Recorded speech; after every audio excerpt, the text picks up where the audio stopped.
Ayan po yung ating kinalbo. Meron na siyang bunga. Ayan. Ayan na po oh. Ito po yung kagandahan kapag kinakalbo o tinitrim natin yung ating mulberry. Ayan. Pagsulpot ng dahon, kasabay na din ang bunga. Ayan oh, ang ganda ng tingnan.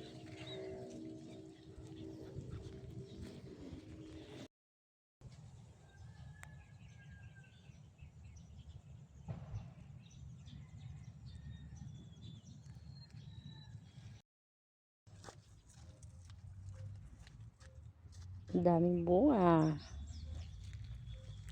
Ayan na po yung kinalbo natin nung nakaraan.